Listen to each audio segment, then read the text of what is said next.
That's why I got that included into the instructional video. But Mr. Michael, um, we got the ball rolling, and I just for the audience who may not know who you are, can you give us like a bit introduction on who you are and what you used to do? Because you have a pretty cool story. Well, I'm not an I'm not quite an army brat because we never got moved around. My daddy was a tank instructor his whole career, so when I turned 18, I left and joined the army. But my name is Michael Stevens, and I'm from Pickinsville, Alabama.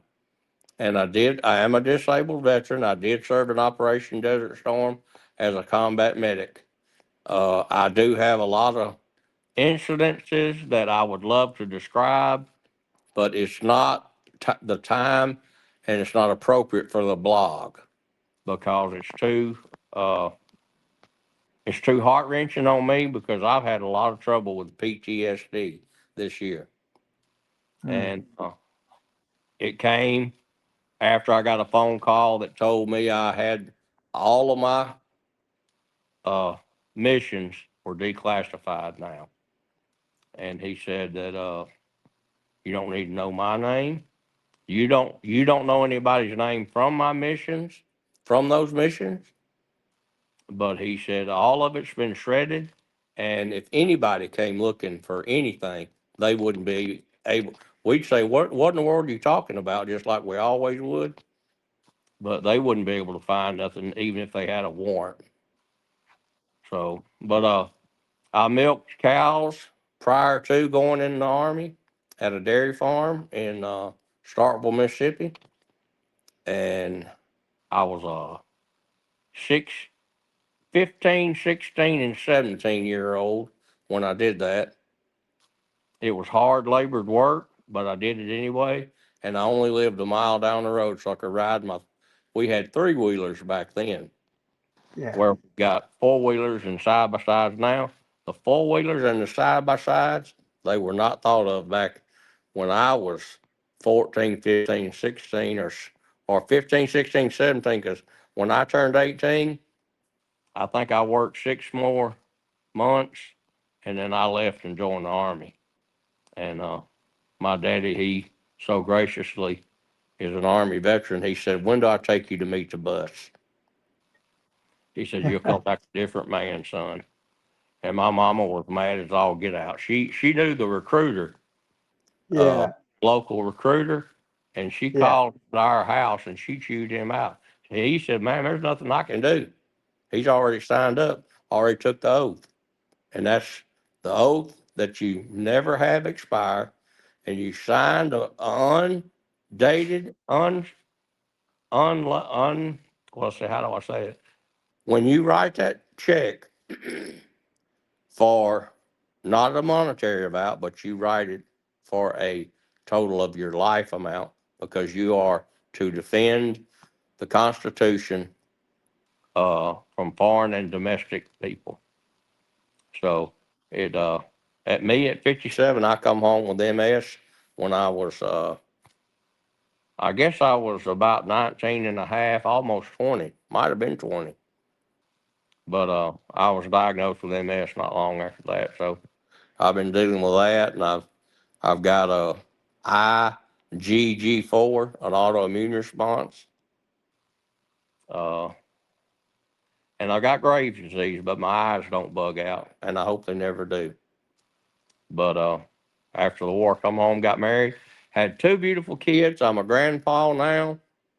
My son Wow. lives behind me, or I live right behind him. But I used to live with me, my wife of 37 years, and my son, used to live there all together. And then he come home and said, "Hey, Dad, I got a girlfriend, and I'm thinking about popping the question." And I said, "Well, what question will that be, son?" He said, "I'm gonna ask her to marry me, Daddy." He said, "You knowed what it was." I said, "Well, good luck to you." Well, I give him that house and his jaw dropped because I inherited that house when my mother died. My father died in 2010, and my mother died about 3 years ago. So we needed to remodel it, and we did, and everything's complete now. So I've been talking all the time. Have I said what you wanted to? I love as you say your story in my head. I have like a movie playing, so I'm just like picturing your life as a movie. And I you said you said everything perfectly. I wouldn't have the movie played out without a problem inside my head.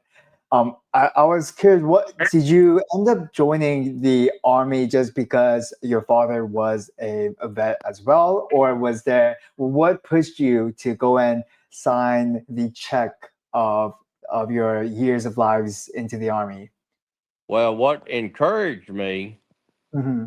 and I hate to say this, but I don't know how much, uh, or I don't know how good your relationship is with your mother. I'm assuming it's great, and we'll leave it Hmm. at that. I don't want you to respond to that. But my relationship with my mother was always sorry, because she wanted me to be a frat rat, and that's called a fraternity boy, where Yeah. she could think about coming out there and socializing and hopefully being the fraternity mother. And I said, Mama, I'm not joining a rent a friend kind of thing, because that's all you do is rent somebody for so many years.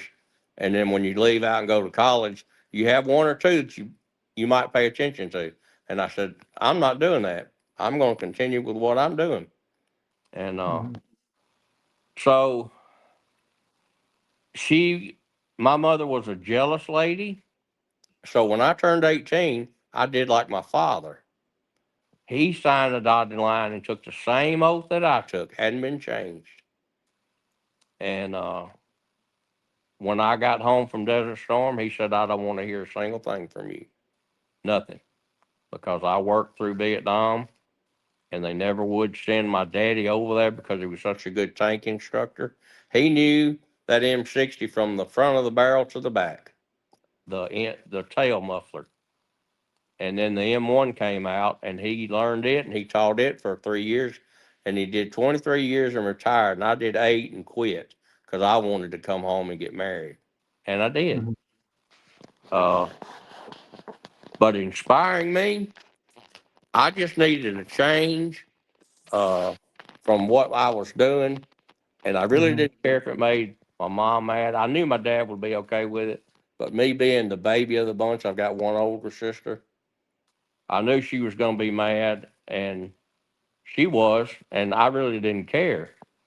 And then Hmm. I left 2 months after that, going on my way. My daddy hauled my tail to Memphis, Tennessee, to the MEP station, Military Entrance Processing Station. Well, I stayed there 3 nights, and then I caught the bus to Columbia, South Carolina, or I took a flight, excuse me. Uh, Once I finished my basic training, and it was actually fun uh, because we got to do so much. And Hmm. when drill sergeants would break down and be actually on the people level, the same level we were, boy, we had some fun. And Hmm. it didn't involve anything but sitting around chatting and asking them about their life, and then being important to them and trying to be the best we could be was something I took very serious. But now I don't look at now because I take prednisone. Prednisone makes you swell. That's steroids. Hmm. But the IgG4 makes all the glands in my body swell. So I have to take them. And I've tried to get off of them, but when I get below point 0.11, I get sick. And your body naturally makes point 0.7 uh, milliliters or milligrams of steroids a day. So when I get to 11, that tells me, like the doctor told me, my pancreas is done shut down. It's not making steroids anymore. That's where the steroids for your body comes from, to help control inflammation anywhere there's a possibility it is. And so Hmm. you can do that naturally, but I have to add to mine. So that's the main reason I left. I wanted a different environment, and I left basic training. And yes, I got homesick too. Uh, I was bad homesick, calling that girlfriend I was wanting to get married to. And I told her several times, hey, it's going to be a couple of weeks before I can talk to you. We got some serious work going on. We're just not going to get a pass to go to the phone. Pay phone, that is, that used to hang on the wall. You had to put a quarter in it. So I don't know if y'all still see them in California or not, but we've got one around here, but it's not working. It's just the shell of it, and it's at an old gas station. And Yeah. the town that I live in is just a dot on the map, and there's no city limit drawings of it.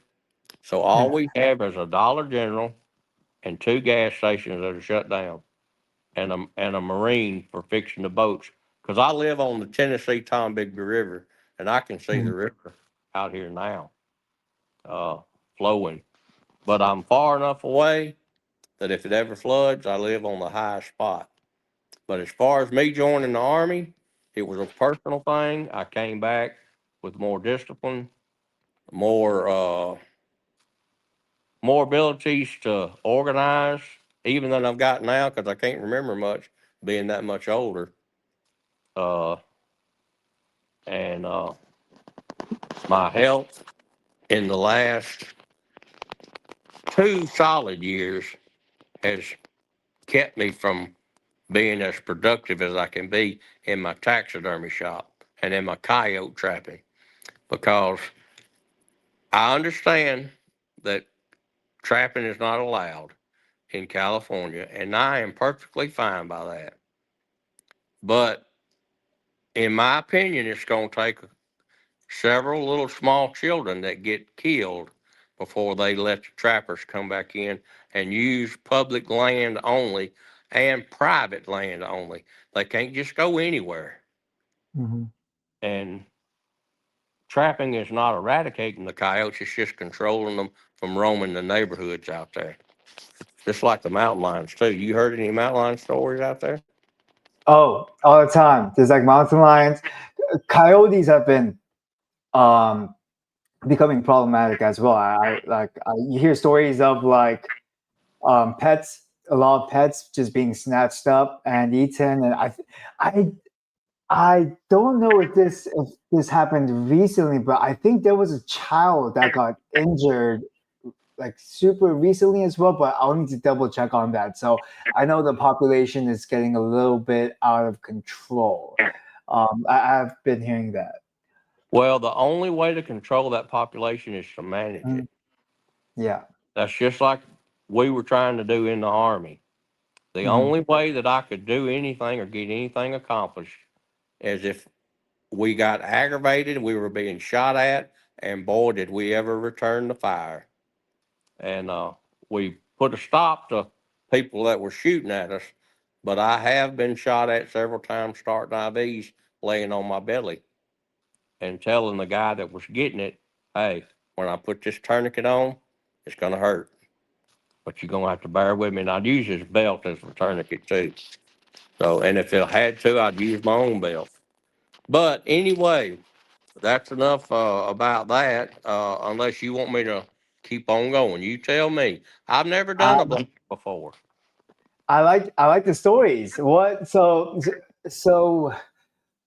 you are on the belt. You were on your belly. You got shot at, and you had to put tourniquets on your friends. How did what happened there? In this specific story you were telling, what happened afterwards? Well, I had a big, solid colored man that I Hmm. know the Army had the special orders uniform, because when we got out in the field and we were staying in the field for a while, he would tell us to cut the sleeves off of his BDUs, his battle dress uniform, Hmm. and he didn't care who saw it. But if I was getting shot at, that guy watched my back.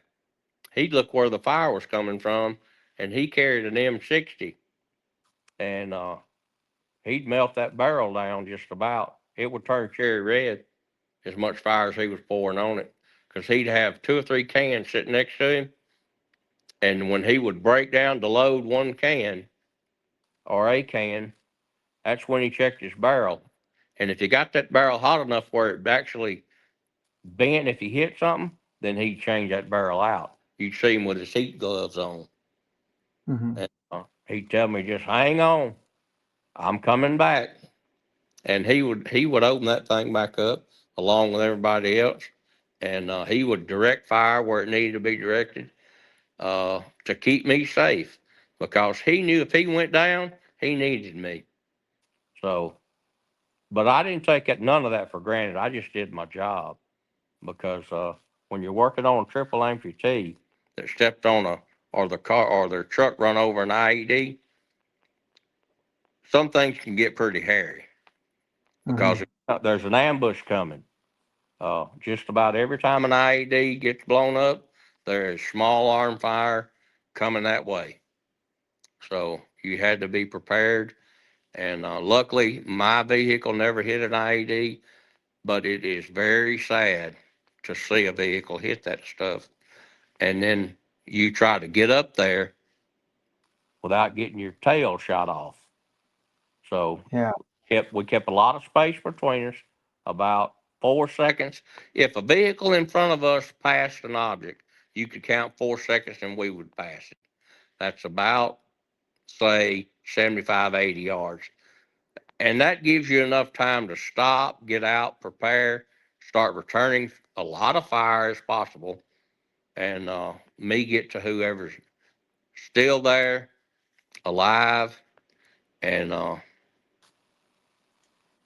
I don't know what else to tell you because I don't want to Yeah. think about all that stuff. I'm sorry.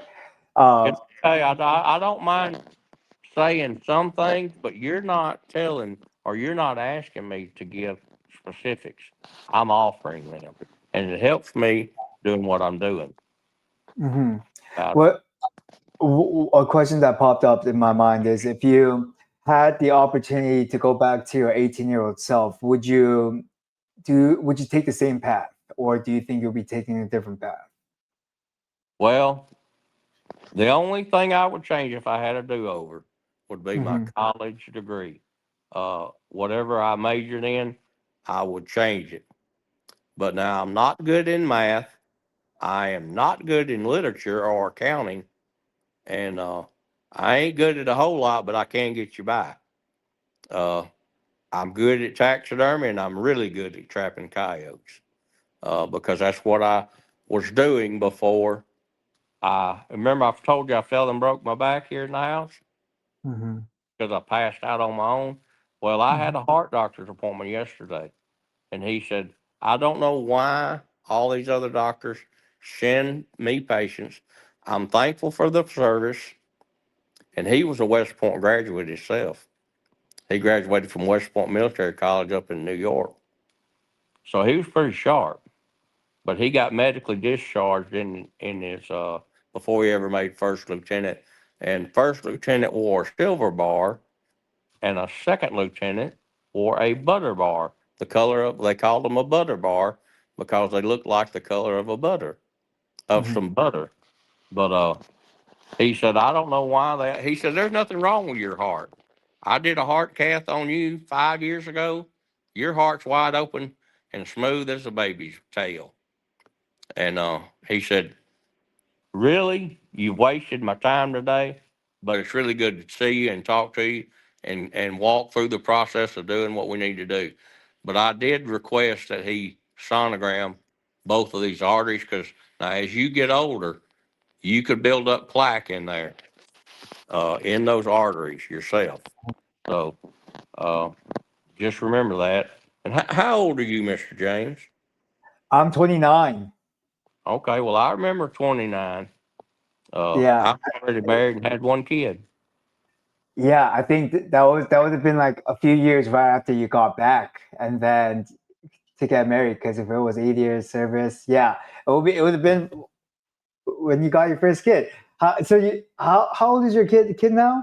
I have You a have daughter. two? Her name is Harley, Yeah. and she's married to a detective who was recently promoted to detective. But before that, he was a highway cop. He was a police officer over in South Carolina. That's where them two got engaged. So they moved there. But she's 30 years old. Then I got a son named Tristan, T as in Tango, Riston. And he is married and he is fixing to be 26. No, he Yeah. already is 26. Excuse me. And he's got a wife that wants to be a mama. And I don't think Tristan's ready, but I told him, I said, son, you better hurry up or you're going to get too old. And then you won't Oh, ever graduate high school. So, yeah. but but I have Uh, two children. I got married, James, and graduated college in the same day. But I didn't go to walk the aisle at graduation. I went to walk the aisle at the marriage, and yeah. that's what I did. And then we headed off to our honeymoon, and I had somebody put salt down the back of my pants, and I had to ride from Freeform, Alabama, which it's about an hour and 45 minutes to Birmingham Airport. And I had to ride with that daggum salt in the back of my pants. And boy, that's the first thing I changed when I got there. Yeah. Where'd you go for a honeymoon? We went to St. Thomas in the Virgin Islands. My daddy Uh, got so excited when he was down there one time, he bought a mhm. timeshare back in the 80s, the early to mid 80s. And we kept that timeshare, I know, for 30 plus years. And then when my mama died, my sister got out of the contract and it's gone now.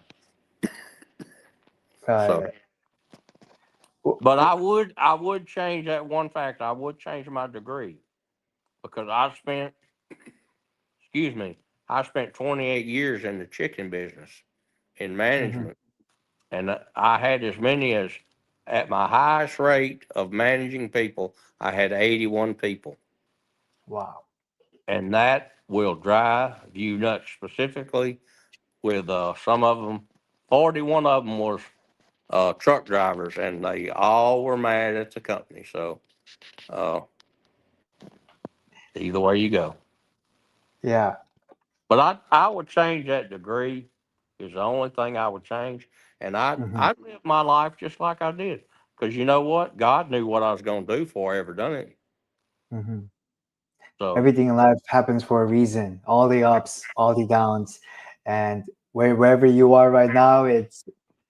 I believe that you're put there for a reason, and then we just don't. Sometimes we just don't know the reason, but it just. But I feel like everyone is exactly where they're supposed to be. I try to believe that. well, But I think, I'm a Christian too. That's why. well, I understand that. And I thank you for being a Christian along with me. Yeah. Because if there's somebody out there that ain't a Christian, they need to get in touch with us and we need to bring them to the Lord. Because that's the only That's way right. you're going to get to heaven. It's not by being baptized or going to church or nothing like that. But Yes. Um, when your genetic like disorder like IgG4, which kind of swells up all the glands and things like that, did that those symptoms show up before your military time, or was it there before, but you were able to manage it better, and it got worse later on in life? Um, what? Uh, yeah, I guess what I'm trying to figure out is like, um, it, this genetic disorder, has it been something that you've been dealing with since you were a child? no, sir, I wasn't diagnosed until about 9 years after I come home. But there's still Vietnam Hmm. veterans getting diagnosed with cancer because of Agent Orange. But Hmm. now I was vaccinated twice in 2 weeks, and I know they had anthrax mixed in with that stuff, and no telling what else. But I asked, "What are we taking?" And I was told to shut up, stay in line by a lieutenant colonel. And when one of them speak, you better listen and do what they say, or push-ups are fixing to be your best friend.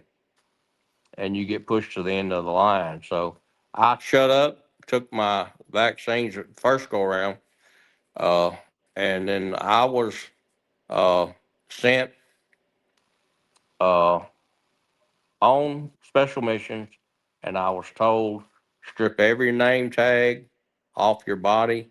But now that IgG4 come along after the MS diagnosis. An eye doctor actually diagnosed it because I couldn't look. You know how when you merge onto the highway out there, you always look to your left or you're looking to the right.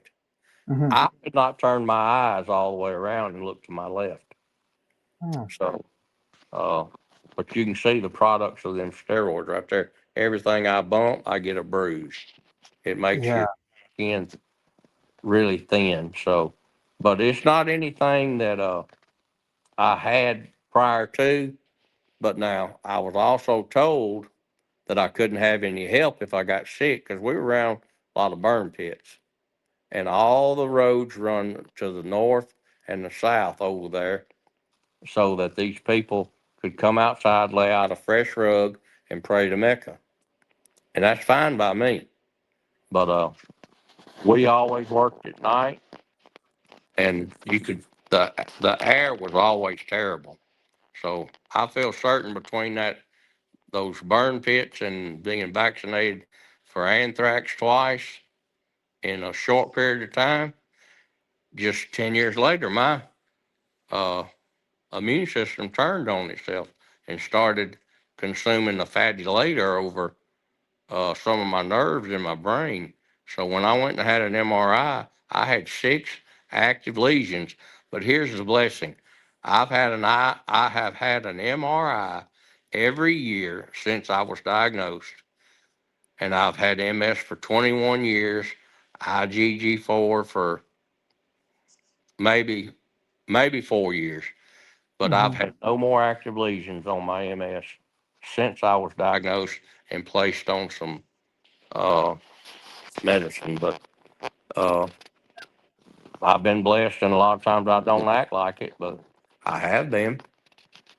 But does that answer your question? Yeah, it's just a lot of things just happen in a short amount of time, and also like when you're in the battlefield, just having your body and under like complete stress and fight or flight for days and weeks and months. It's the human body isn't meant to handle that. And I'm sure like a combination of all of that, lack of sleep, the 2 shots, and it could definitely take a huge toll on the body, and it's just kind of manifesting itself as lesions. But excited to hear that the lesions are no more, and it seems like you're on a road to recovery. Did you when you first came out? Did you have like if you came back and decided to get married? Did you have a bit of a difficult time readjusting, just from Yeah. like army life to just regular civilian life, or what did that look like for you? All my friends were gone. All my army buddies that I fought beside and protected, they were gone. So it hurt. I had PTSD, and I've had a lot of PTSD problems this year because of unclassification of those missions. Uh, James, I'm not going to lie about it, Mhm. and I don't think this is unruly talking for this blog, but I can still see those faces of everybody that was put down during the war that were Iraqi insurgents. I can still see those 143 faces. And I don't remember them all, but sometimes they'll flash across the room on the wall. Now that bothers me. That bothers me really, really bad that I have to deal with that. And yesterday I had a bad day and I seen a lot of faces. But if I hadn't done my job, I would not be here with by the grace of God to meet you, make a new friend, and use your products. So Yeah. it just was. I had another day coming, just like the good Lord give me breath to breathe this morning. So, but yes, it was hard. And if you don't mind, can I tell a quick story about it? I'm all ears. Okay. I came home and about a month after I got home, Mhm. me and the wife, she was busy at work and I didn't see her much. Well, we didn't see each other for 2 weeks. Well, at the beginning of that 2 weeks, I went to my dad's. He was changing the oil in an old 1980 on the column 3-speed shift. I know you've never seen one of them, but he had the gears where it shifted on the column of the steering column. It had actually four with reverse. Uh, but he was changing the oil in that, and I said, Dad, let me get on that creeper for you. He said, No, I got this, son. You just stand back. I said, Dad, I really don't want you on that creeper. And he said, Son, and this, my dad was a full time military guy, and he didn't take no crap off of nobody. Well, uh, I put my hands up on the fender of the truck, and no, he didn't slam the hood on my hand.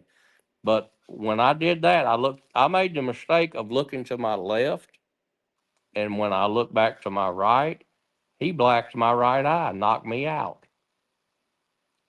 And he said, You've got PTSD and you've had a taste of blood, and I don't ever want to know about it. He said, You cannot tell a soul. Well, I kept that secret for 34 years. 34 years. And then I told my wife, my son started crying, and my daughter, she got up and walked off after I said two sentences. She didn't want to hear it. And I didn't follow her. I didn't tell her to come back. But my daddy popped my right eye, and I fell on the concrete now and got a goose egg. So my head was resting on that goose egg on the side of my head. You know what a goose egg is? A big bump. Mhm. Oh, okay, yeah. Like And it's like the sidewalk, right? Or I'm assuming. it was in Or, the driveway, a concrete driveway. okay, yeah. And there's a goose egg is like a big bump. Well, it's a bump that swells Mhm. to the outside. And anytime you get a bump on your head, if it swells to the inside, you got problems because it's putting pressure on your brain because your brain is encapsulated by spinal fluid. That's why I Yeah. mean you can hold our head up right now and discuss these items. Um, so, but he did pop me, and my head was just about resting on that goose egg. When I come to, uh, the goose egg was right there. Oh, the goose egg is a bump on the head, not on the cement. Okay, I'm on the same page now. No, Got it it. was my head. So when I It's when came, you're trauma. I know what you mean. yeah, Okay. Mhm. and that's from me falling after he hit me. And my daddy's hands were a whole lot bigger than mine, a whole lot. Well, he blacked my eyebrow all the way down to my top jawline and around in here. And I woke up because uh, it was after my mother come outside screaming, "Oh, Dwayne, you've killed him."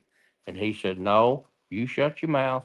His chest is moving. He's going to eventually wake up." When I come to, he was on the creeper. And he said, "Boy, you want some more of what you just got?" And I said, "No, sir.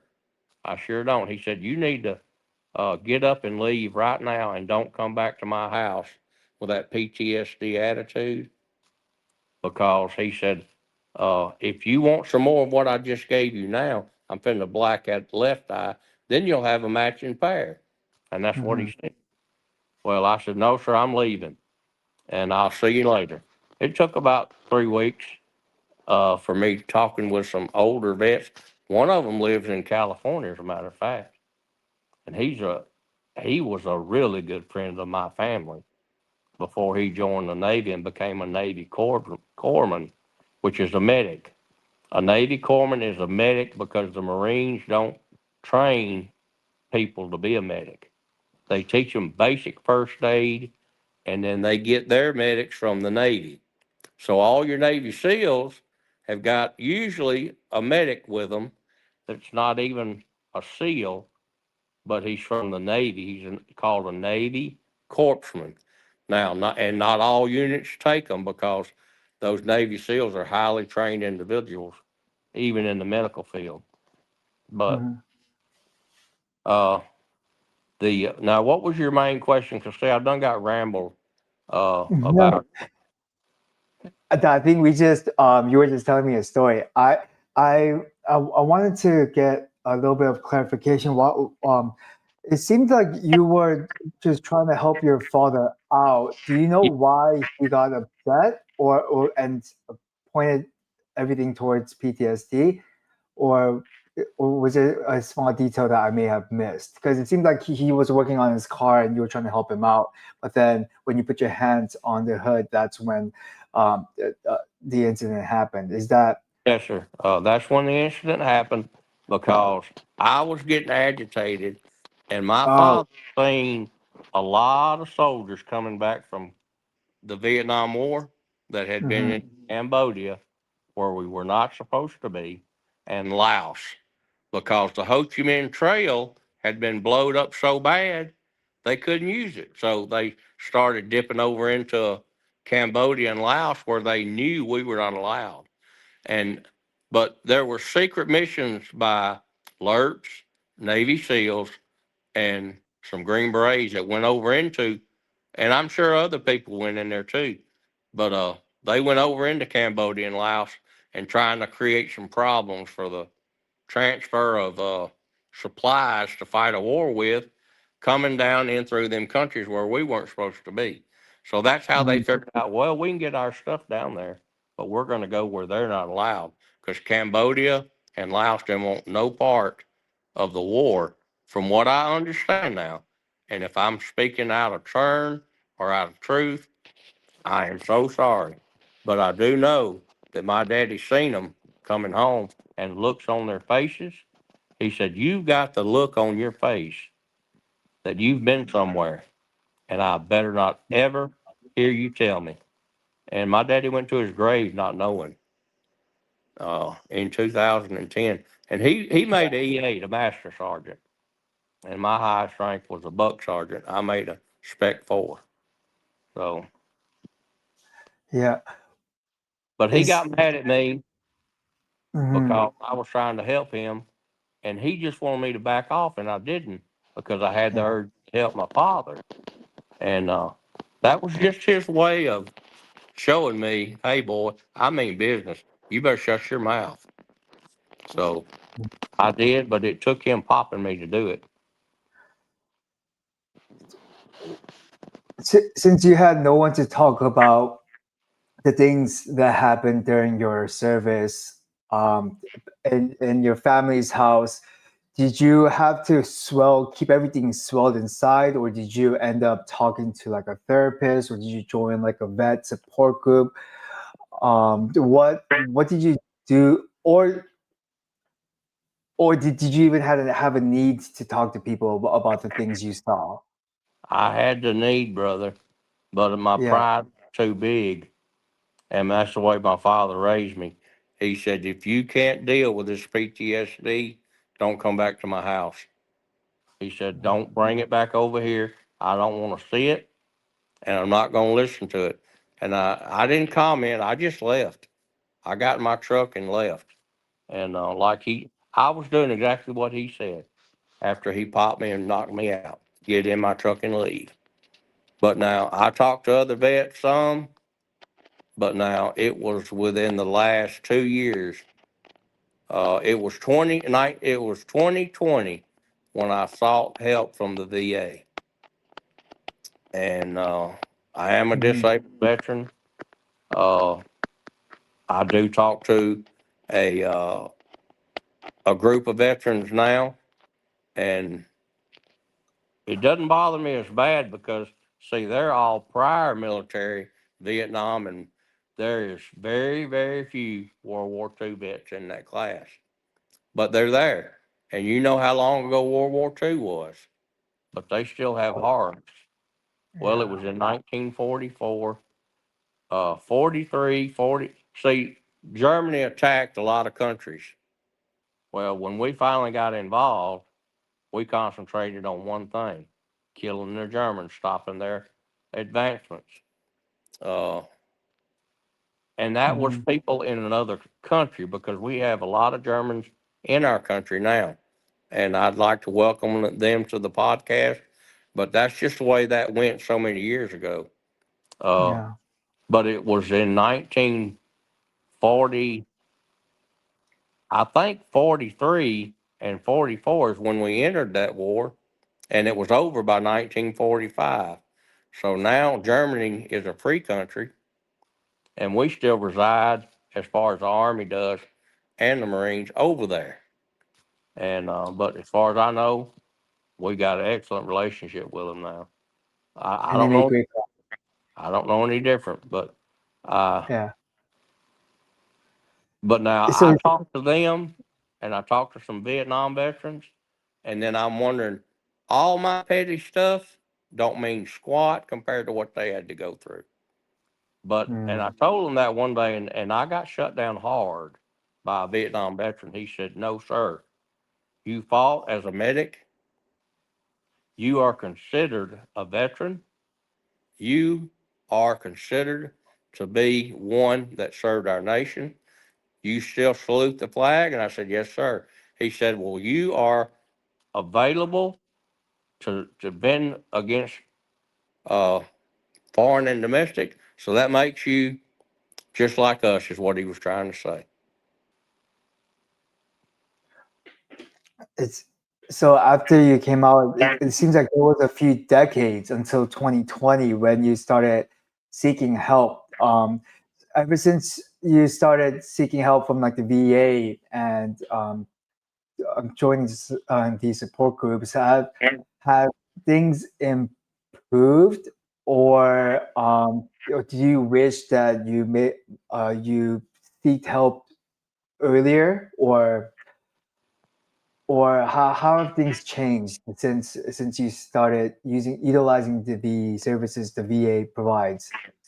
Well, I made a comment in front of a retired person from my church there in Russellville, Alabama, where we used to live. And I told him I was quitting my 28-year career job as being a manager in the poultry industry.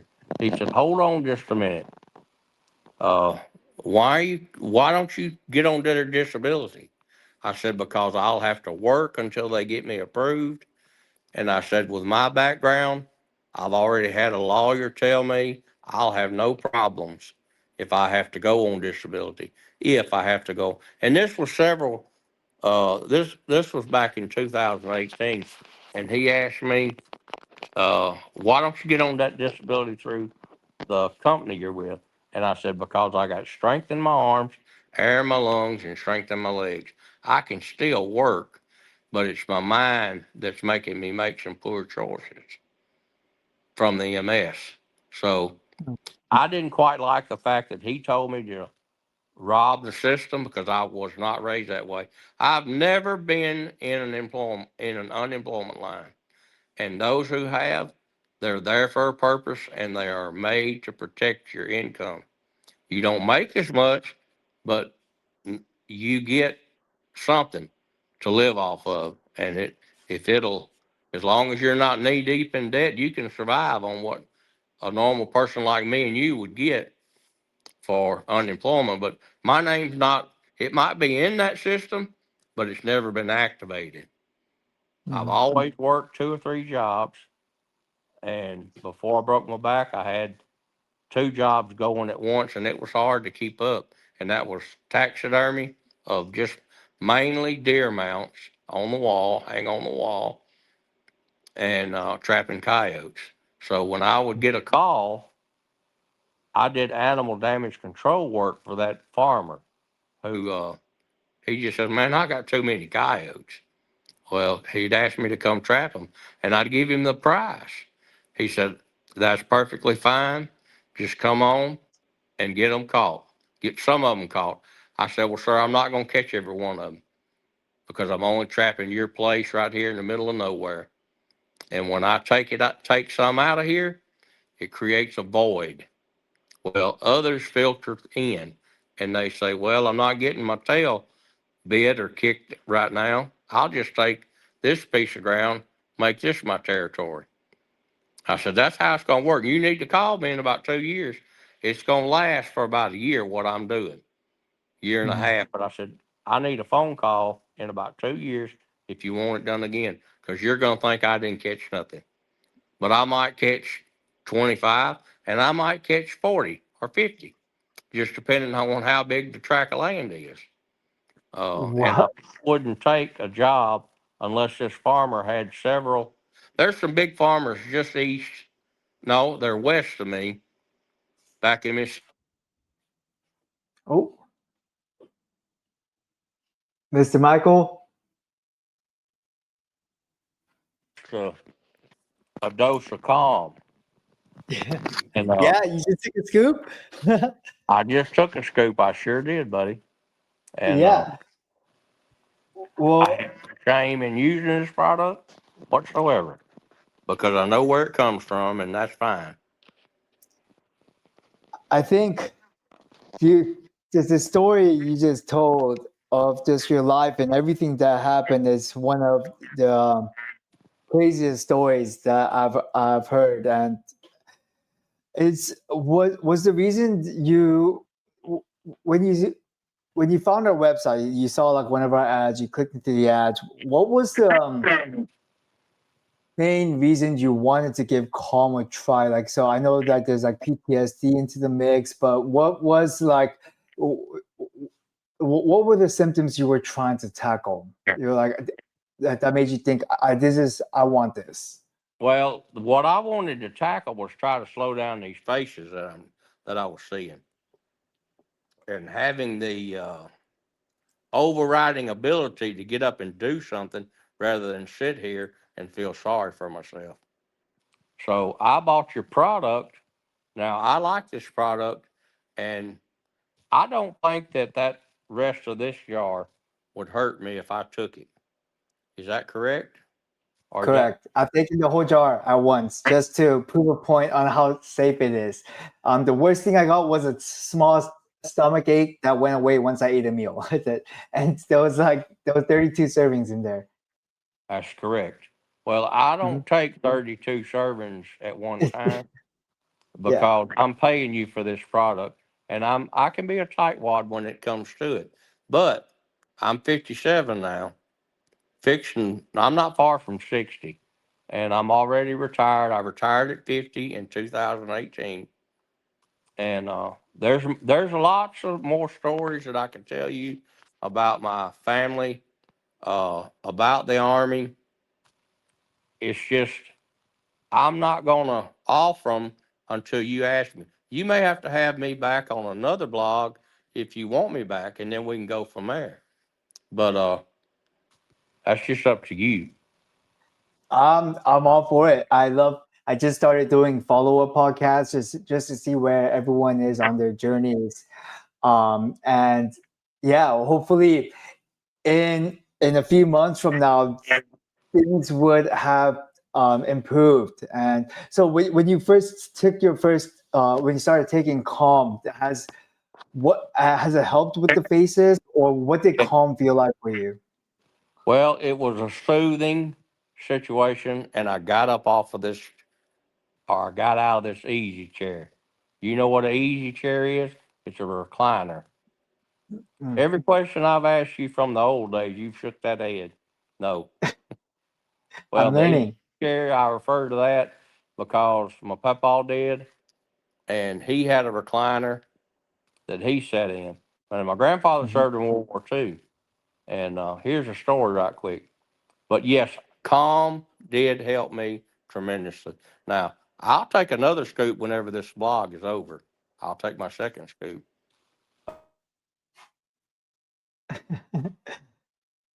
Oh no. Call came in. So it knocks all this stuff out after a phone call. But Yeah. my grandfather, he served in World War II, and he got Mhm. polio because the polio vaccine was not available during World War II until later in the war. Well, he got over it, but yet he had backing up in his ordeal. He wrote home and told his wife, "Hey, I'm coming home on this day because they're medically discharging me because of this polio." Well, he was getting better by the day, and they put it. He wrote to her to tell her he was going to be on flight such and such, coming back to Hawaii from the Philippines. And when that plane took off, it got shot down. Everybody was killed on it, but my papa, my daddy's dad, uh, he had been taken off because he had an attack with that polio. It flared up on him. They said, we got to put you back in the hospital. They took him off the plane, but everybody else on that plane that took off, they died. Well, that number made the local radio station everywhere about who died and how many of them died. A plane was shot down by the Japanese. A couple of zeros shot it down. A zero was back then was the name of the Japanese warplane, and it was actually almost as almost better than what we had. But when the Corsair came out, didn't matter. That was a good plane, a real good plane. But anyway, Pawpaw got discharged after he made it over that attack, and he sweet talked a lady into writing a letter to my mom. And it took about 3 months for him to get over that attack and go through a little bit of rehab, get back to walking. Well, he couldn't write and he couldn't read, and that's for a fact. He could not read or write. So he sweet talked her. He said she was a pretty little blonde girl into writing Mama a letter home. Said, I'm on the way. I didn't get on that plane. So she thought he was dead for 3 months.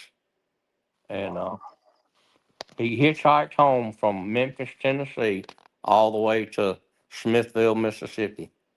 And when he got there, he knocked on the door lightly because it was 2:30 in the morning.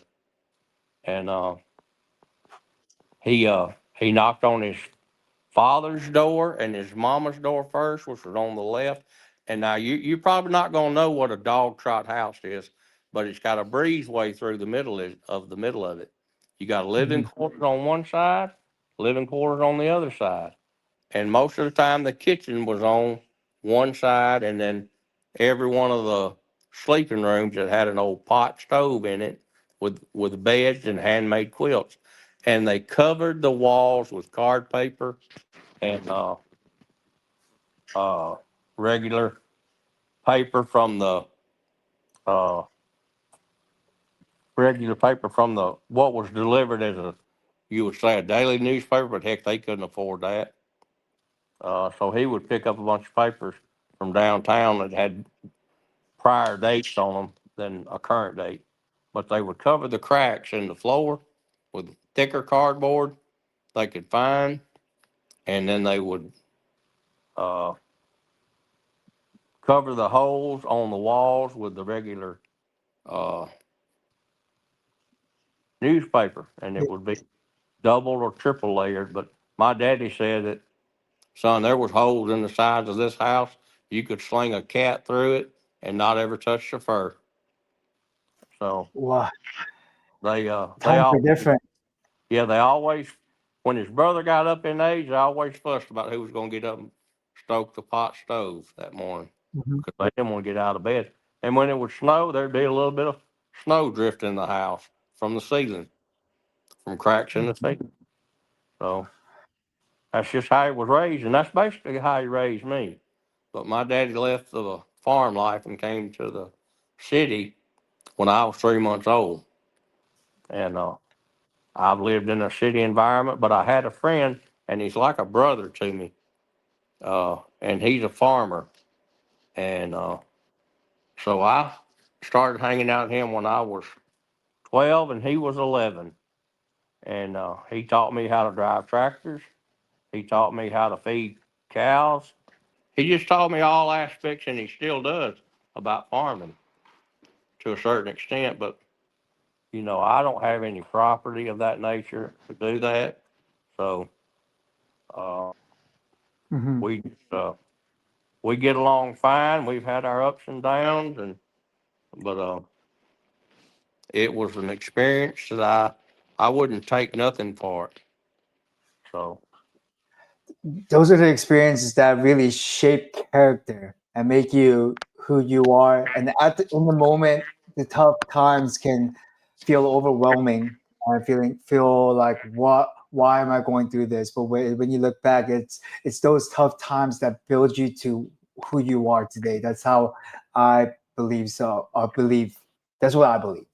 Well, I Um, believe the same thing you do. I'm here for a reason. mhm. It was known that you and I would have a discussion today before we were even thought of.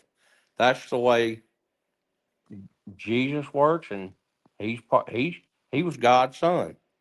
Mhm. I believe like you do, and I'm proud to be here.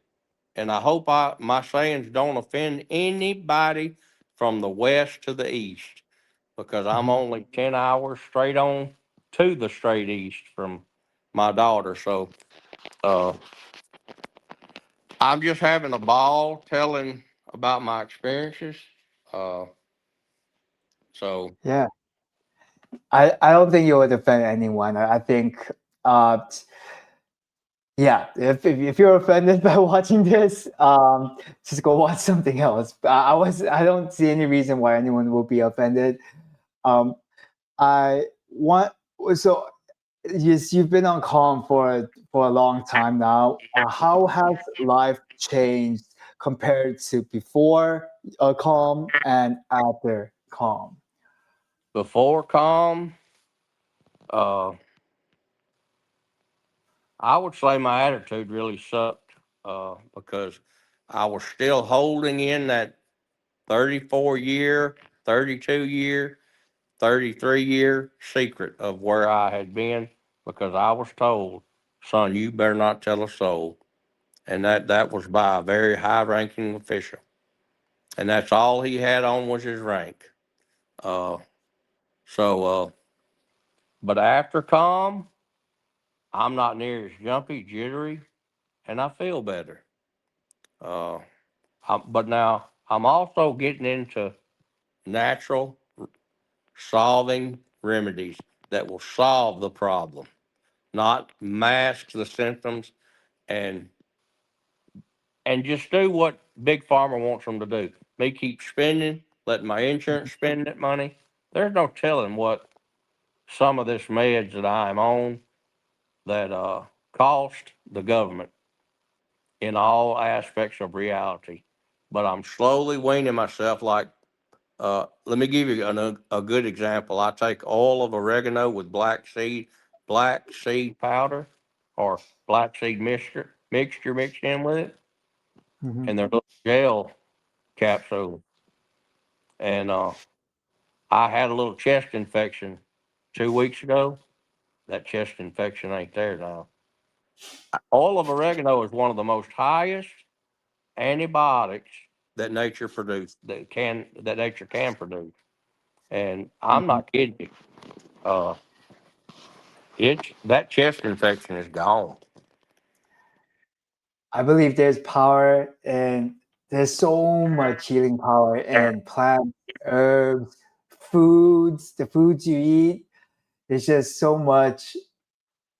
It's just so much untapped magic and potential in them. So I love that you're going natural, um, to kind of turn things around. And hopefully, when we do that follow up podcast a few months from now, we would have made even more improvements. That's the goal, right? Just week by week. There's no miracle cure that's going to wash away all the pain overnight, but as long as we're continuously improving week by week, month by month, that's all that matters. It's just small steps forward that's add up to be miles long. Well, see, you're the only one that I've put on, uh, what do you call it, a subscription, where you just Mhm. send it to. Now, I've got 3 other full jars in there that I need to just go in there and just start taking some. But you got one on the way because I got the email. I didn't know you had so much on hand. When you called me and said, James, I need my order, I was like, yes, sir, I'll get it out for you. But after Oh, this call, I'll get this handled for you so that we can push back the next one much further down. Because I don't want you just having a bunch of jars on hand. well, see, sometimes I forget to go get it, and it's in the Yeah, cabinet in the kitchen.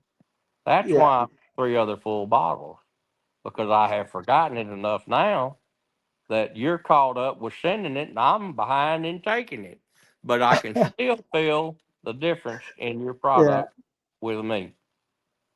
I mean, you should notice it in me today. I feel wonderful today. And when we finish this, whenever it is, if it takes another 2 hours, then that's fine. I ain't got nothing Yeah. to do. I'm retired. Uh, Yeah. and I enjoy visiting with you, Mr. James. I'm just going to tell you straight up.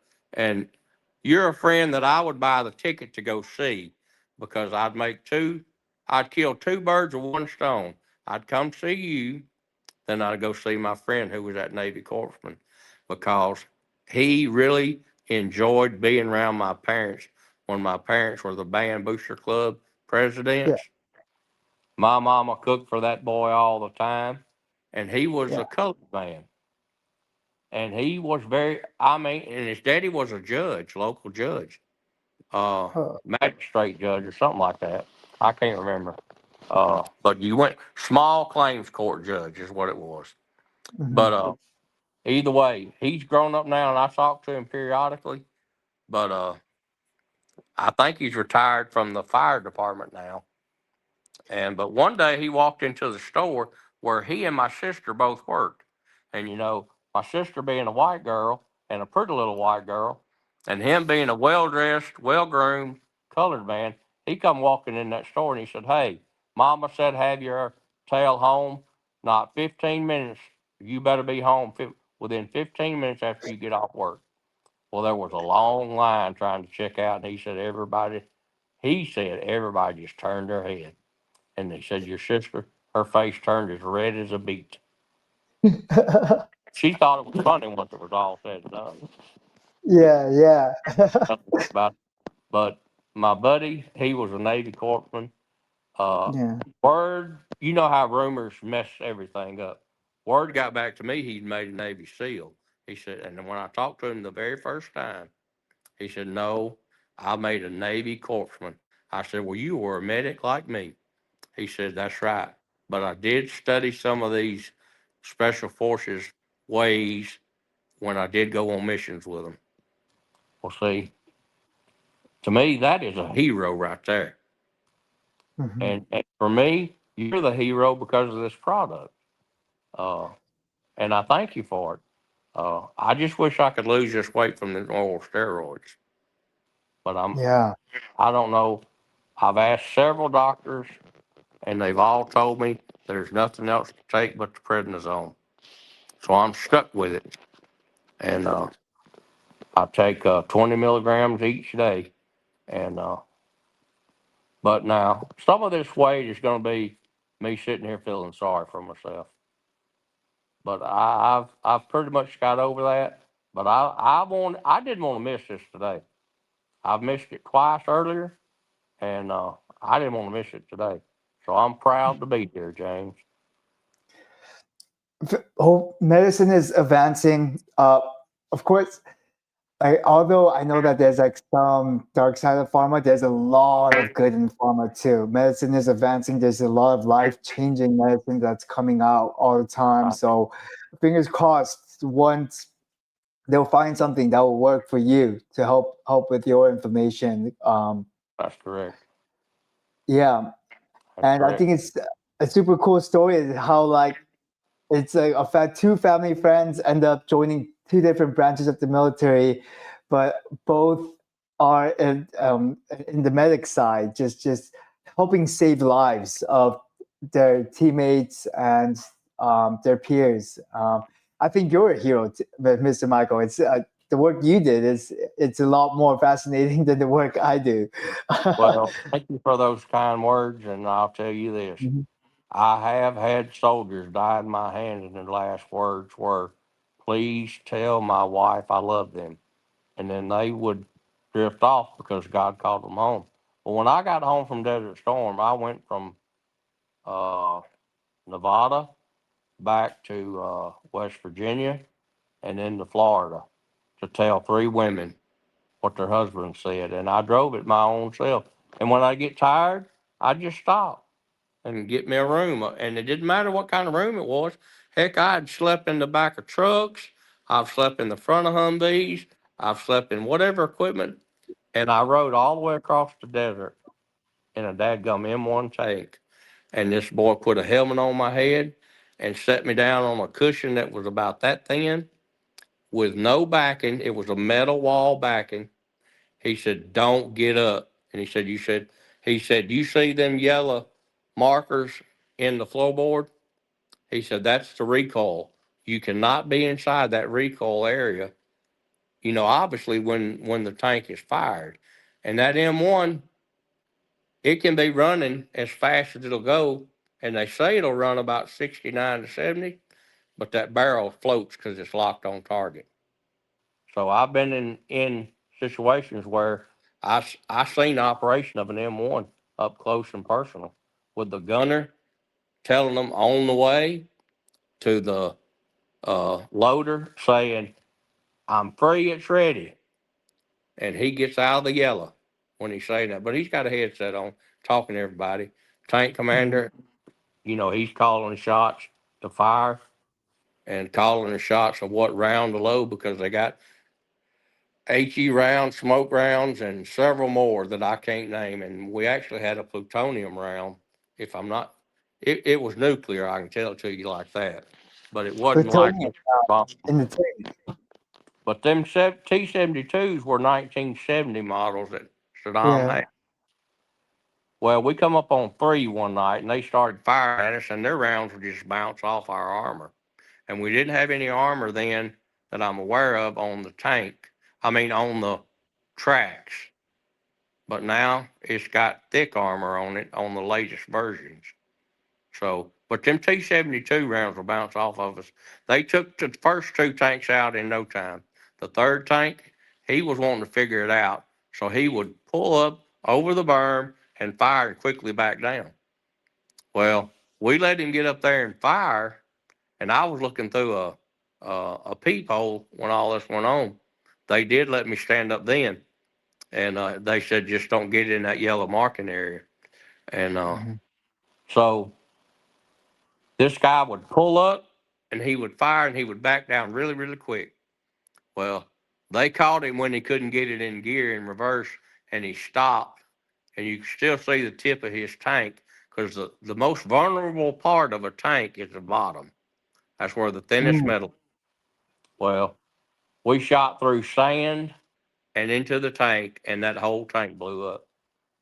But we shot through the top of that sand on that berm, and the round was set to Mm. take that, but it went through and busted that piece of sand wide open. But when it hit that tank, it was enough to make an explosion, and that thing blew up like a fireworks show. I mean, everybody, it was a humane kill. Everybody in them tanks, they were dead in no time. That's So, the stuff you see in video games. That's right, in video games and movies. right. Well, do you know what the highway of death is? uh, no, I don't. Let me tell you this quick story. Are you needing to go?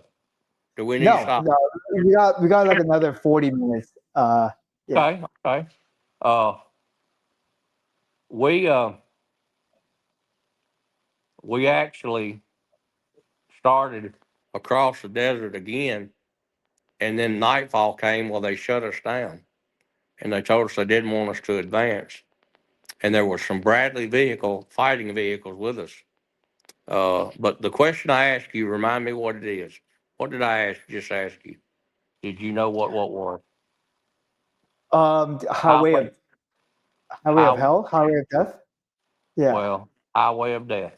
That's when all of Saddam's people were evacuating Kuwait, the country of Kuwait.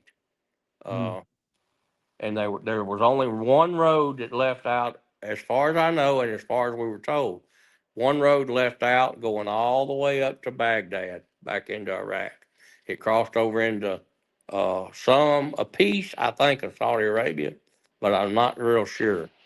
I may be wrong. Some veterans could comment on that and set me straight. But the Highway of Death had all of them troops and all that old equipment there. And General Norman Schwarzkopf, Stormin' Norman, He was over the whole ball of wax of all the allies involved. He was the general commander, 4-star general. He called Papa Bush, and I call Papa Bush and Baby Bush because Papa Bush is the father, Baby Bush is the son. So he called Papa Bush and he said, "You know what, President Bush?" He said, "No, sir. You're gonna have to explain it to me." He said, "Well, this is what we need to do. We all them people are leaving Kuwait now. We need to bomb them. We need to take care of that situation," because he said them SOBs are coming back. When they rebuild, get new equipment, they're coming back. And if they get up to date equipment, or even have the money to purchase some 90 models tanks or 80 model equipment, we got to take care of this. He said, "What's your plan, sir?" He said, "I'm going to turn some A-10 Warthogs, which is a plane, and it's made for the infantry. It's the best plane that uh, helps the infantry out because they get close support out of it. And I'm talking close.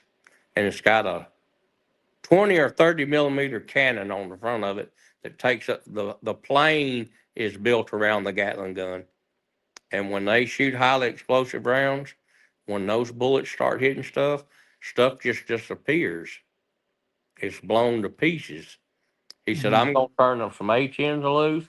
He said, "I'm going to send a whole ball of wax and keep me some reserves in case somebody comes after us out in the Gulf and out here in the occupational area that we have now."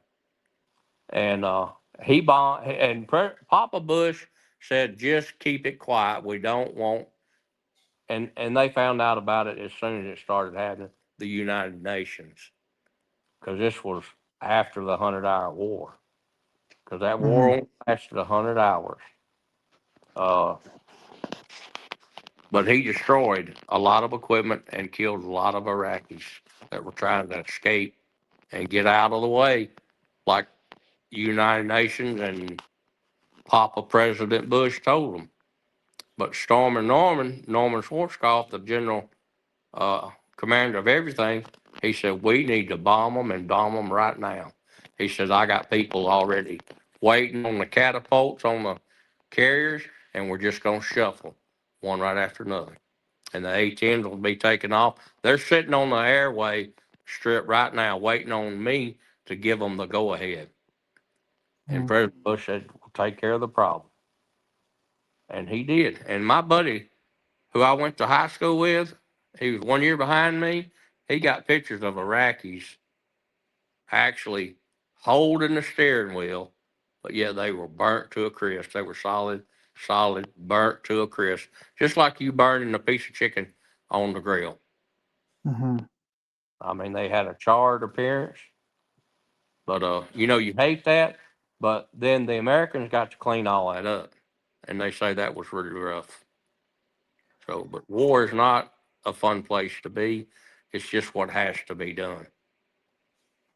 Well, so these were essentially the terrorists that were trying to escape on this one highway, and they left a bunch of their equipment, and which is why um, the general was like, "Oh, like we only got one shot. We need to blow everything up before they come back and get it and get new equipment and things like that." Well, see, they were in that old equipment because all their tanks were from the 70s to the mid 70s, I believe. And they were driving those tanks that hadn't been destroyed back. They were driving those field artillery pieces that were so old back. And General Norman Schwarzkopf, he actually blew them up as they were moving, trying to get out of the way. Now, needless to say, they left a lot of equipment in the field where we were fighting them because it was destroyed and the people were killed in it. But, we dealt with people trying to surrender more than anything.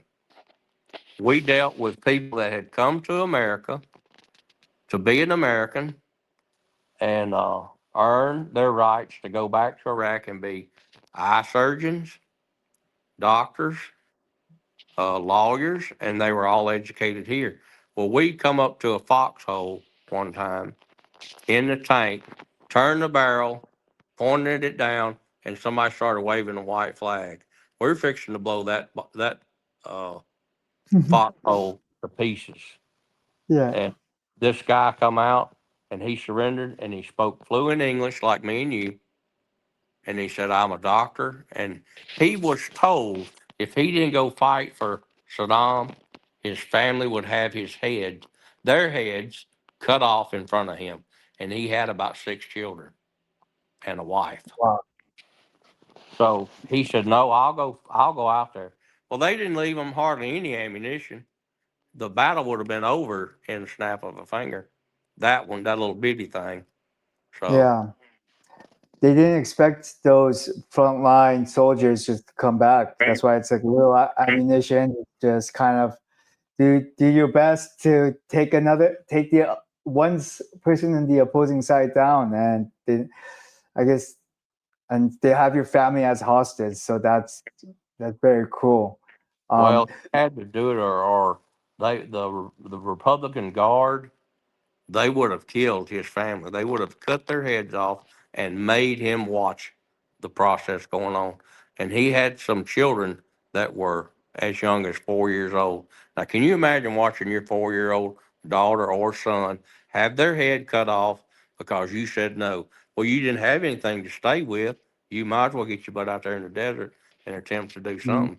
But we dealt with thousands of people that wanted to surrender, and they'd how come did back. how does the process work when they want to surrender? They will come to your side, waving the white flag, and then, but don't they still have their family as hostage, or what? Do you guys try to rescue the family? Well, we held them for a while, Hmm. but when the war quit in 100 hours, we carried them back to uh, Iraq. The Americans did, to the best of Hmm. my knowledge. We carried them so far and turned them loose, then they walked maybe a mile or two to get back to Iraq and get a ride home to check on their family because the war was over. But you know, Saddam Hussein, that was a mean rascal when he would gas his own people because that area of town made him mad. He would get there was people called KURDS, Kurds, and I think they lived north of him.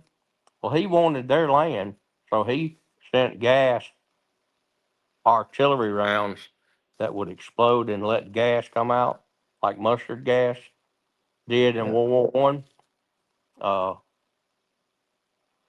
he would do that just to get their ground, just to get their land, and some of them actually were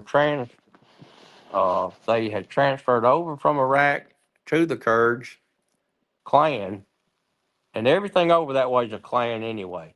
Just like what Facebook is showing or Instagram is showing us now about us bombing Iran. I don't know whether to believe it or not. Or now the Netherlands, they're getting all mad. So I don't know what's going on because you never know if Instagram is telling the truth or Facebook. But now your ads are true. Don't think that I don't know that. No, I'm 100% with you. It's not even just Instagram or Facebook. It's literally everything. You have to question everything you see on the news, on the radio, on podcasts, on social media, what you see on the newspaper, what you hear from friends. There's just so much disinformation nowadays that you just have to question everything. It wouldn't be wise to believe everything you hear. Well, I've been as truthful as a Yeah, veteran can be because I consider myself still engaged in the Army process. And when I go to the VA, yeah, but now I can't wear the uniform that I wore when I was 19. Ain't no way. I think I had a 28-inch waistband, and that's yeah, pretty small. But I was as ripped as they come. Uh, yeah. Tried to lift weights. They wanted me to gain a little weight, and I did. But now I turned it into muscle because I got a good story I need to tell you. Do you want to listen to it? I'm all ears. Go ahead. All right. Well, we blowed a hole in the wall to get through. There was two platoons that met up together, and we were taking small arms fire from a house, and it was more than one sniper, and they would get back like a sniper's supposed to do, fire through the window where you couldn't see them. Well, they had us pinned down. We blowed a hole in this wall with some C4, just one strip, and it was enough for us to walk through. Well, we sent the point man through, and I was the last guy going to go through out of about, I think we sent 18 guys. Well, 17 turned around real quick because small arms fire took out the point man. The point man is always at the front of the line, going in whatever situation, he don't know what it is. So he took a round in his leg and hit an artery. He hit the ground, and you remember the big black colored man I told you about that had to have his uniforms ordered? Mm-hmm. He hollered at him and he said, lay flat and take the pain. But now you could see a spark of blood coming out of his leg when he would try to move his leg some. And sand doesn't let blood venture out very far. It just makes a pile right there, just one small. But now I started timing him, and it was about uh, 8 minutes before I got to him. So he almost bled out, but we talked him into putting pressure on that wound to stop that blood from coming out. We hollered at him, and he was but about 30 yards away. Well, I got ready to go, and a little butter bar lieutenant that was with us, he was second lieutenant, he said, Yeah. Stevens, hope you're not going. If you get hit, then what are we going to do for a medic? I said, you got another one right over there. If I die, you got a second choice. They said, and he said, well, we've heard that you're better than that guy, so we don't want to lose either one of you. And I said, you ain't heard nothing about me, sir. You just wanting to protect your own tail. Well, about that time, that lieutenant got picked up by the load bearing equipment that he was wearing. It's like wearing suspenders attached to a belt. It's got all your magazines on it, your flak jacket with a metal that's a bulletproof vest. Mm-hmm. Uh, and this guy that was out there hurting, he had on a bulletproof vest, but he got hit in the leg, the left leg, right? Just it hit an artery. It hit the main artery running down Yeah. to the foot. So he picked that lieutenant up and he said, "You're not acting right, and I'm fixing to educate you." And the lieutenant smarted off. He said, "Yep, and I'm court-martialing you and Stevens for what y'all are fixing to do." He said, "You are not going to do anything, sir, and I'm gonna be as nice as I can be. But when I get you back to the rear, I'm gonna beat your you know what because you said you was gonna Article 15 us." Well, he just kind of stepped back and shut up and let everything roll. And that sergeant first class, he was an E7.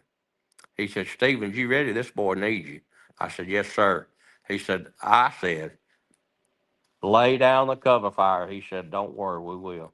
Well, I let the cover fire start and it was in a V formation. And as I left, he said, "Don't stand up, you little dummy. You'll get killed from friendly fire." That's when your own Yeah. company, Yeah. you understand what friendly fire is. Yeah. Mm-hmm. All right. Well, I've never anticipated you being dumb to the fact of what I'm talking about. You've just never had the education of it. And all Yeah. I'm trying to educate my story to what we're doing. But anyway, I run out there to him and I slid like a baseball player would going into first or second base or home plate. Uh, and I told the boy, I said, "Listen, I'm fixing to take your belt off and use it as a tourniquet." And I said, "It's going to hurt like crazy when I tighten it up." He said, "How about the morphine?" I said, "I'm fixing to give it to you right now, but it won't take effect before I get this tourniquet tightened." Well, I got that tourniquet off and got it tightened, and then some little dumb Iraqi insurgent, he found a spot below all that cover fire to start shooting at me and the down soldier. So bullets were, he couldn't hit nothing. And I hollered, "I'm taking fire, I'm taking fire." Well, what does the sergeant first class do? He finds him, and the darn idiot is bent over trying to run to me and kill me. He shoots him right in the top of the head with that M60 machine gun. He shoots him, and I see him fall, and I holler thanks. And but he had called for a Warthog, an A-10 Warthog. That's that plane that really the infantry really loves that plane because it's got that. It's built around a cannon, and I cannot say to be exact if it's a 20 millimeter cannon or a 30 millimeter cannon. I want to say it's a 30, but I can't remember. But it was a lieutenant colonel, and that is a high ranking official. He was piloting, he was flying that plane. He was talking to that sergeant first class guy. And the sergeant first class, when I tried to start dragging that boy back, uh, and it was only 30 yards, I was too small because the guy weighed about 220. He didn't have no beer gut, he was just solid muscle. Uh, But before I knew it, that sergeant first class had come out there, grabbed me by the LBE, and I had a hold of my medic bag. He grabbed the injured guy by his LBE, and he started backing up. Well, he took a round in the meat of the leg. It spun him around. And I said, let's patch that up, sir, right now. He said, you just lay there and keep getting dragged, because it's obvious you're never getting this guy back.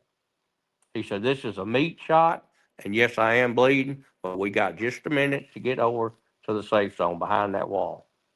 And it was dusky dark, uh, if I remember right, or it was getting that way over there. And it was colder. It'd get down really cold at night, and to get up about in the middle 80s in the daytime, sometimes hotter. But you'd see negative temperatures at night over there, 'cause we were there in their wintertime. And it was also our winter time too, but we were there in their winter time.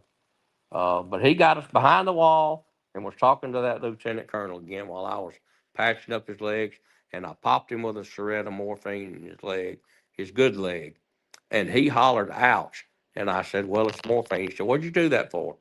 I said, "Because you're gonna need it. It's gonna hurt.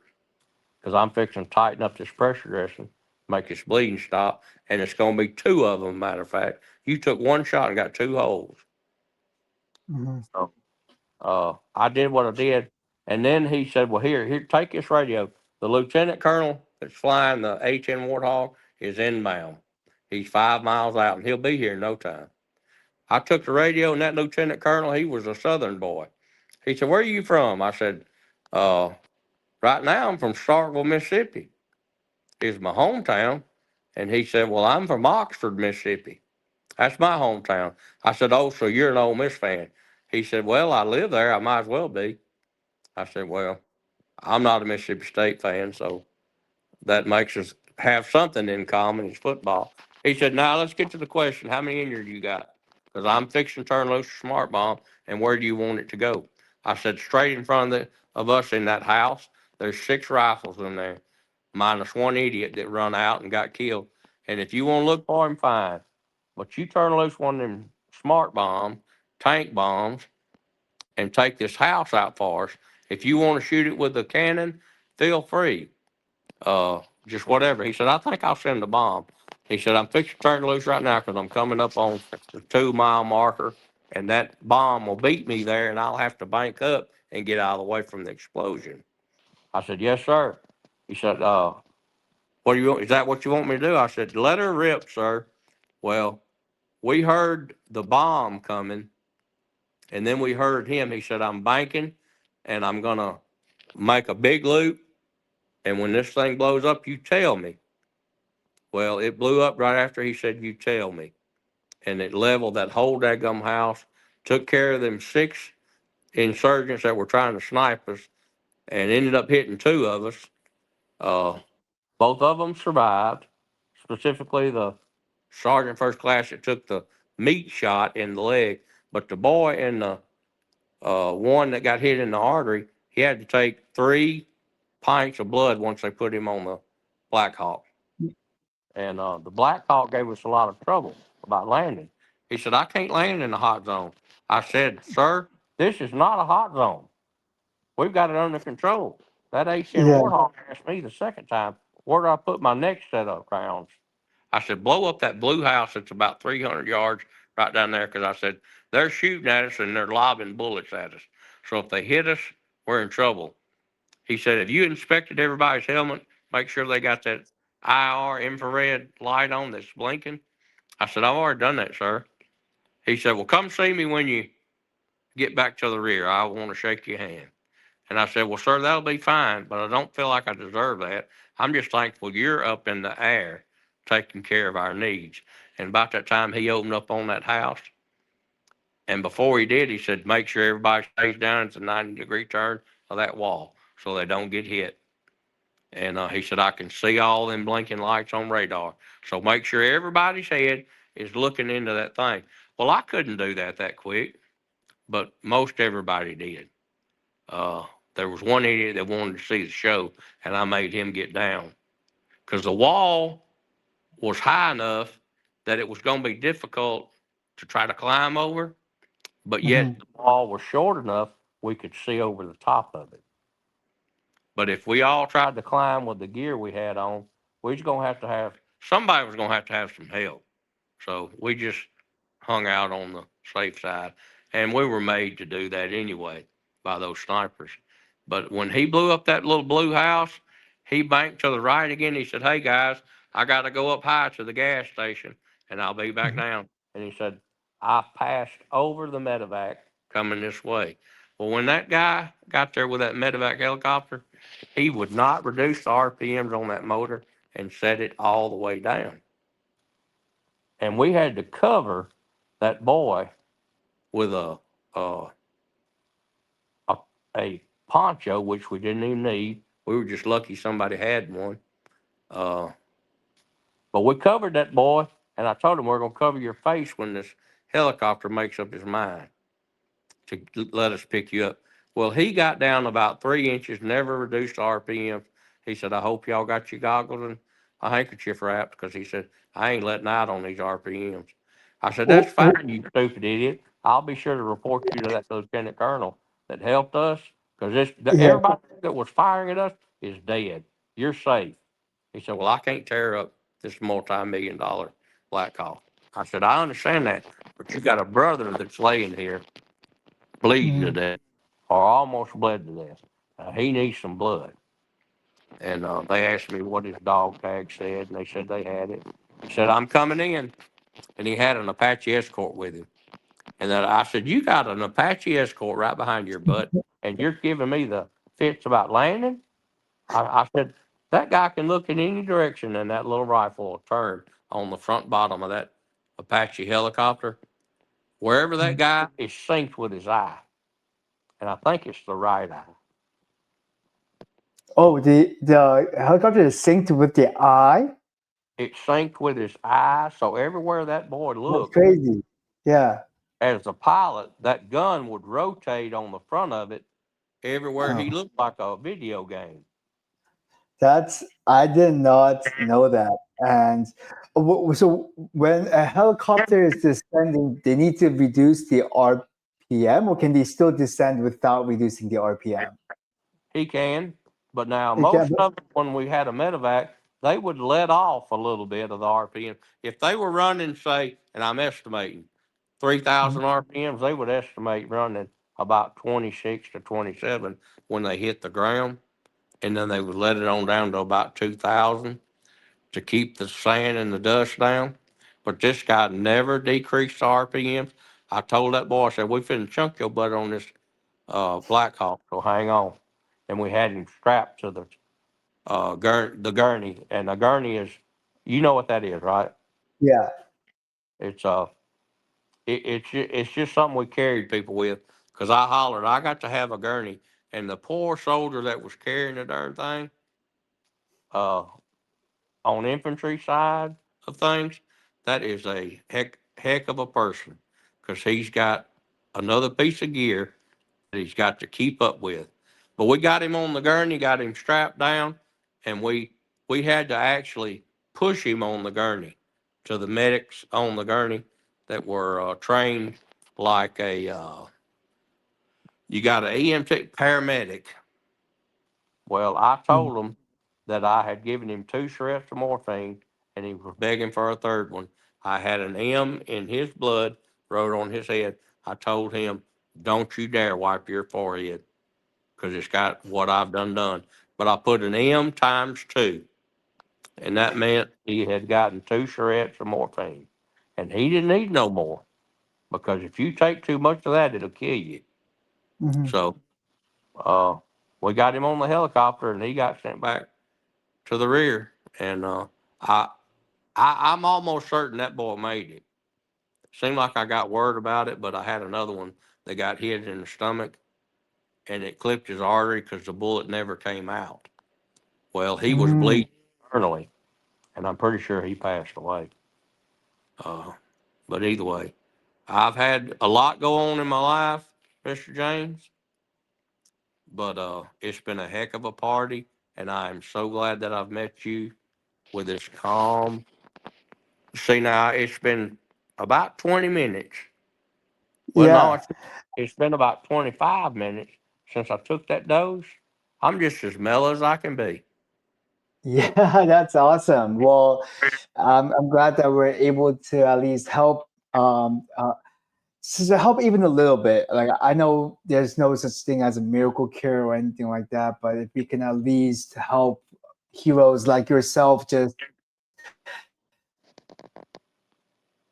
live life normally, because like just living with like I personally mental health disorder is a battle that I've been facing for a very long time, and uh, I know that just anything related to mental health can be very crippling and it can be very difficult. And if we can just help even a little bit, that's what I'm going for. Um, You're but doing a good I job. I like to pardon. You're doing a good job. Thank you, sir.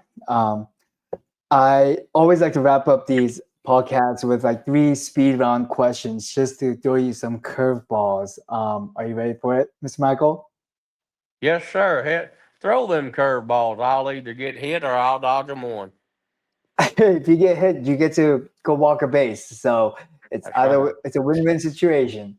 Um, what the first one is, what do you like to do on your downtime? Uh, I hate to say it, but it's sitting in this easy chair watching TV. Or Yeah, if I'm on some downtime, I'm working on traps. trap. Whether it's for now, I forgot to tell you, I do trap some wild hogs for the public every now and then, and that is a fun project when you got the apps on your phone and the the camera goes off.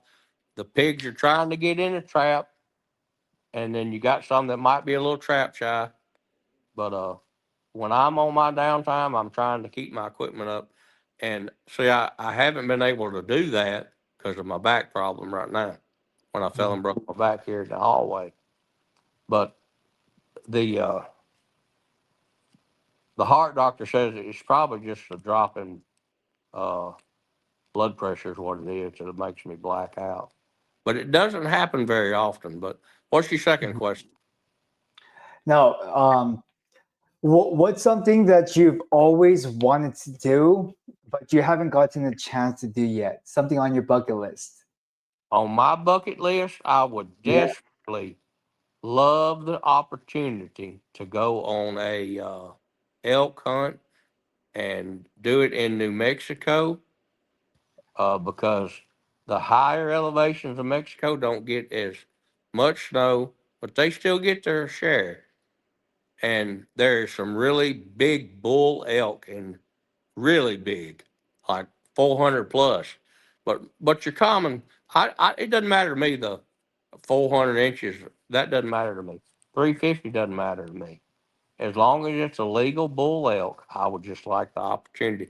But now I'm not going to shoot a spike elk, and I'm not going to shoot one that you say is a 3 year old. I want a solid 6 or 7 year old, and I want to be able to pay that guide and do that hunt.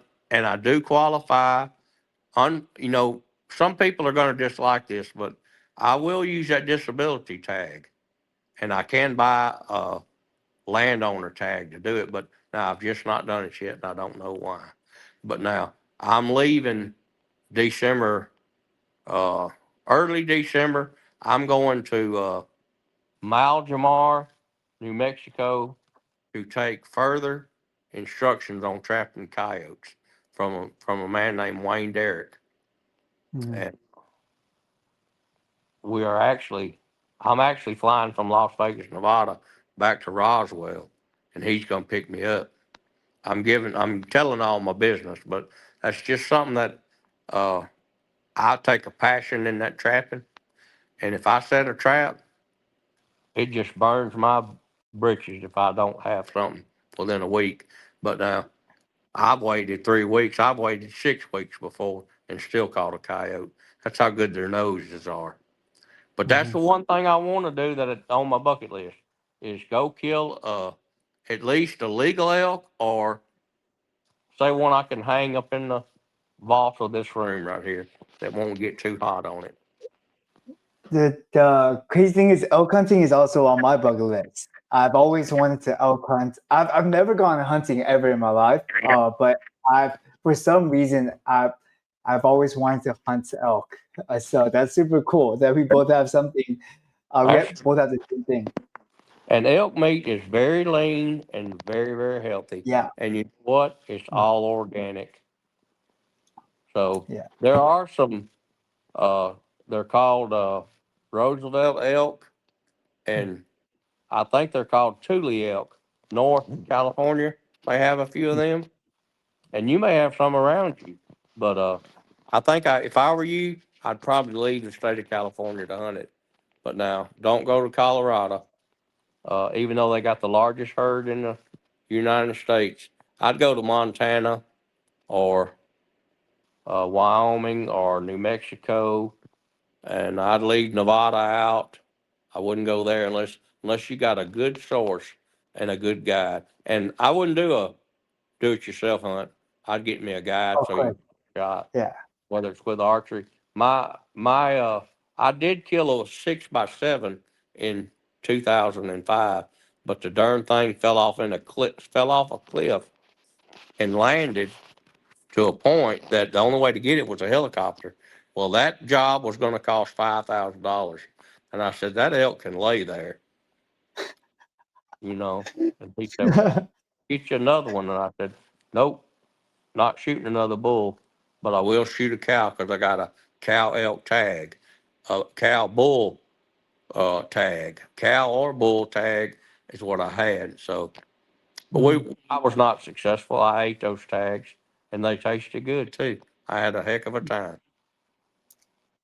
Yeah, I've always wanted to try elk meat, and yeah, it's definitely so it's on my bucket list. What's the first? For pardon? You got one more question. Yes, yes, sir. So the last question is, if you can talk to your younger self and just give younger Michael one piece of advice, what would it be? Don't chase the dollar bill because my daddy, he was smarter than me for a reason. He could take a dollar, split it in half, and make $5. He once carried there. Do y'all have trade days where you can go out and buy antiques and stuff, where they set up to have a trade day out there in California? Because I've So been to California once now, but that was we have like antique. swap meets that happen like Yeah. every now and then. Or every Sunday, some places have swap meets that go on. So yeah, we have something like that. All right. Well, my daddy was a very smart man, and Mhm. he made money religiously. I tried it, wasn't worth it. I had a job one time that, gosh, it had a free ride with it, a free truck, or I was furnished a company truck, making $150,000 a year, and I walked away from it in one day because I was about to lose my family. So I know the cost of living is higher out there. You got to make money to survive. Mhm. And around here in Alabama, the cost of living is getting higher, and you see people. like myself, they continued driving the same old vehicle that they bought brand new or bought very less used as a used vehicle. Uh, I drive a 20-year-old Dodge Quad crew cab diesel, 4-wheel drive. My wife drives a 2020 F-250 diesel, and it was purchased because a deer hit her Nissan Rogue. But if I had that one advice, I would tell myself, son, don't get caught up in the money. It's just not worth it. And it wasn't, because it took everything we could make just to pay daycare back then. Yeah. So we were basically working just to pay somebody else and make them happy. So I told myself, I'm coming home. My wife said, we'll never make it. I said, them kids is coming home too. So I kept them while I found me another job in the chicken business. I was never fired, but I did walk away from some because they were too stressful. Hmm. They And paid good. I have a follow-up question then. Instead Yeah. of chasing money, what would you tell younger Michael to chase after? What should he put his values into? If he's smart enough like I wasn't, but if he's smart enough like you, he's better off to work for himself instead of padding somebody else's pocket and increasing their property value, increasing their just their total monetary value of a rich person that owns a big company. That's what I would tell a small man.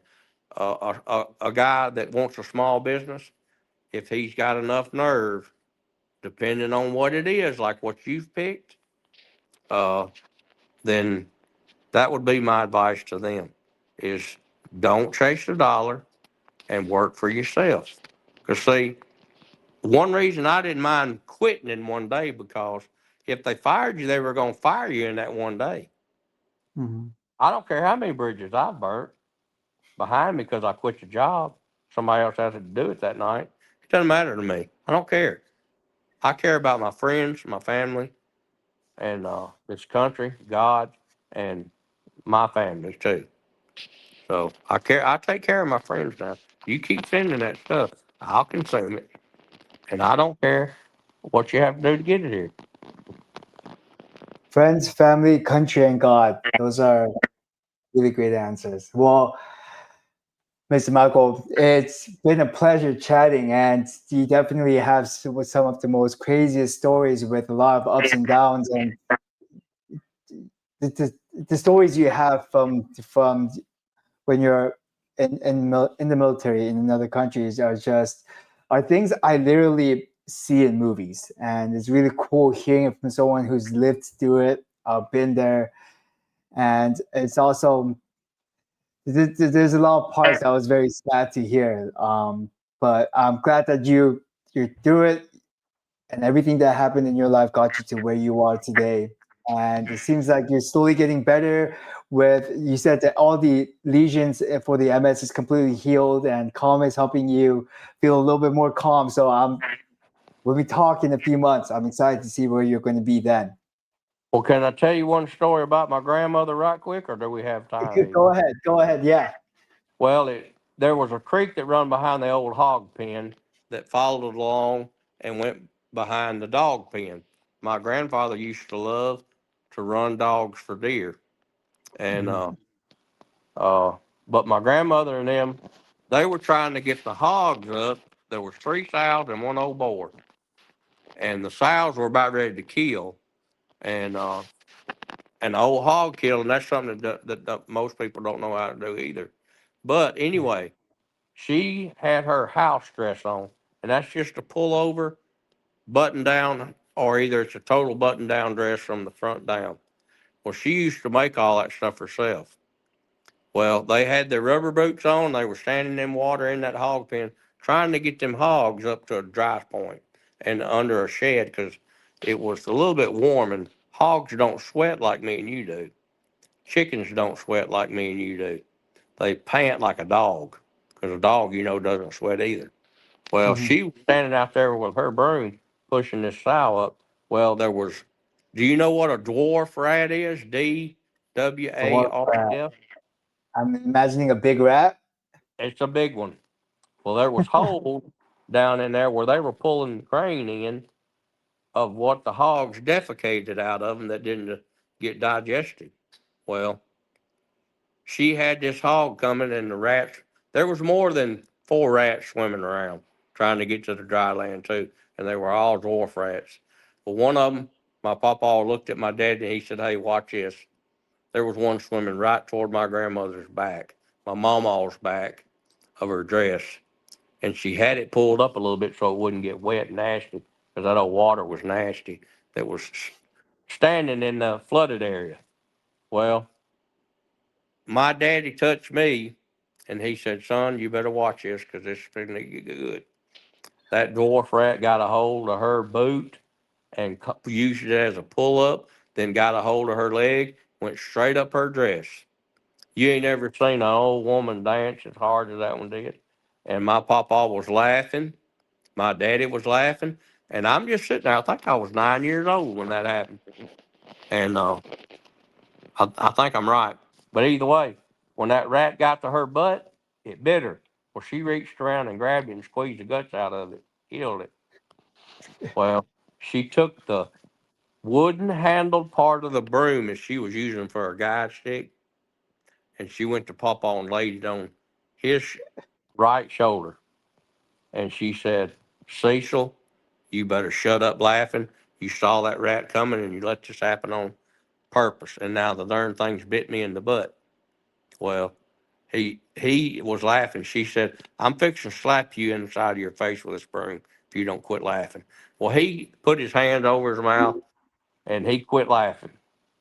Well, he turned to my daddy, who was still laughing, and pointed it at him, pointed the broom at him, and said, "Listen, son, you won't never be too old for me to whoop your butt over something like this. So you better shut up too."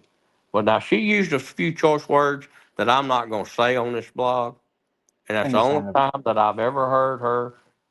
That was the only time I ever heard her say a bad word, and she looked at me and she said, "Michael, I'm sorry you seen this, but Pawpaw let all this happen and your daddy got involved in it.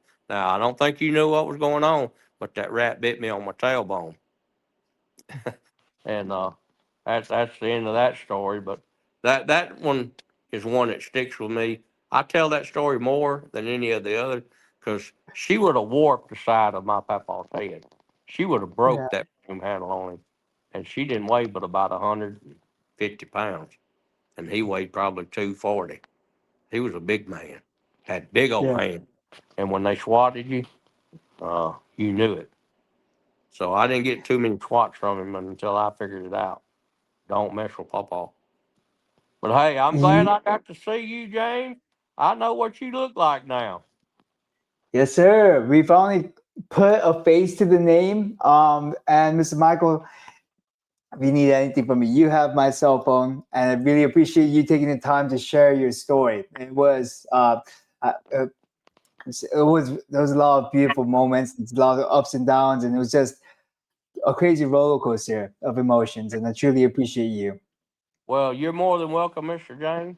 And listen, if you need anything, I'm talking Mm. about anything, you call me and tell me what it is.